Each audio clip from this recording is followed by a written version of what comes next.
जुड़ चुके हैं। वीरेंद्र जी, आज संक्षेप में आपसे जानना चाहेंगे कि आपने जब ये खबर सुनी, दुनिया ने ये खबर सुनी कि एक देश को राष्ट्रपति को अमेरिकन फोर्सेज उसके घर से उसकी बीवी के साथ उठा ले गई, आप कितना हैरान हुए? देखिए, हैरानी की बात तो है ही है, लेकिन 12 साल से मादुरो सत्ता में थे। वेनेजुएला जिसको कहते हैं कि जिसके धरती के नीचे खजाना छिपा हुआ है, तेल से लेके सोना चांदी से लेके कोयला से लेके सारी चीजें उस देश में हैं, जो लोहा सोना तमाम सारे। तो वेनेजुएला बहुत रिच कंट्री है और अमेरिका से हजारों किलोमीटर दूर है।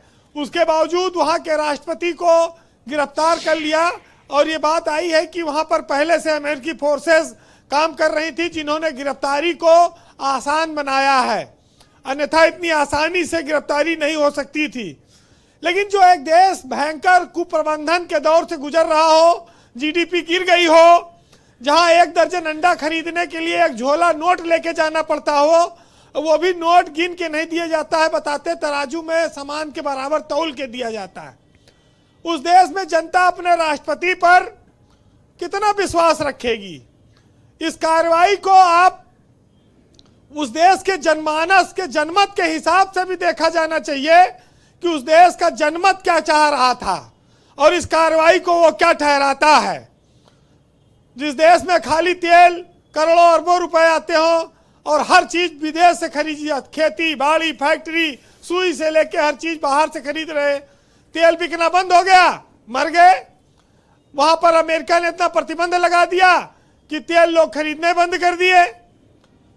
तो भारत के ऊपर अगर आप आएंगे तो भारत से वेनेजुएला 15,000 किलोमीटर करीब दूर है, लेकिन ब्रजेश जी वहां अमेरिका दोबारा इंफ्रास्ट्रक्चर अगर खड़ा करता है, अरबों डॉलर का अगर निवेश करता है, तेल कंपनियों को वो फिर से कंट्रोल में करता है, तो दुनिया को सस्ते तेल मिलने की एक नई उम्मीद जगेगी और भारत को भी सस्ते तेल मिलने का फायदा मिल सकता है, क्योंकि अमेरिकी प्रतिबंध के चलते अभी तक भारत वहां से तेल नहीं खरीद पा रहा था। तो एक ये बहुत बड़ा फायदा भी होगा मादुरो के लिए। लोग कहते हैं कि वो सत्यसाई बाबा के भक्त थे। हिंदुस्तान में जो सत्यसाई बाबा हैं पुट्टपर्थी वाले, अब इसमें पता नहीं कितनी सच्चाई है। और पहले मादुरो निकोलस मादुरो ट्रक चलाता था, फिर उसने धोखाधड़ी करके बताते बेईमानी करके सत्ता हथिया ली थी, जिसकी वजह से ये ऑपरेशन के बाद ये कहानी आई है।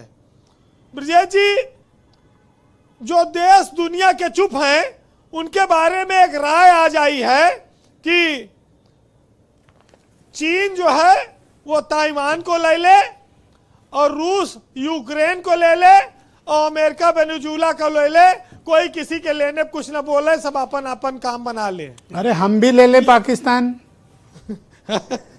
तो ये लगे हाथ ये काम हो जाए तय किया है जी।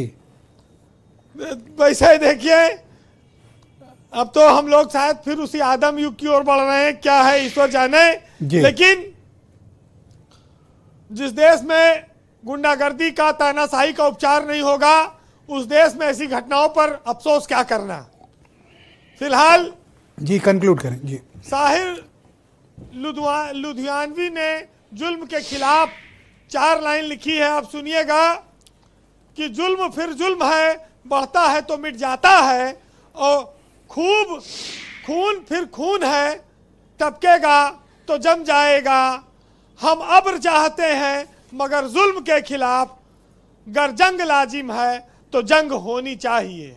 बहुत शुक्रिया वीरेंद्र जी, आपका बहुत धन्यवाद ग्राउंड जीरो से अपने फीडबैक, ओपिनियन और ऑब्जर्वेशंस को हम तक पहुंचाने के लिए। बहनों भाइयों, क्विक राउंड है, इसमें सभी प्रवक्ताओं को 1-1 मिनट का वक्त होगा जिसमें अपनी बात कहनी होगी। मैं सबसे पहले बीजेपी के प्रवक्ता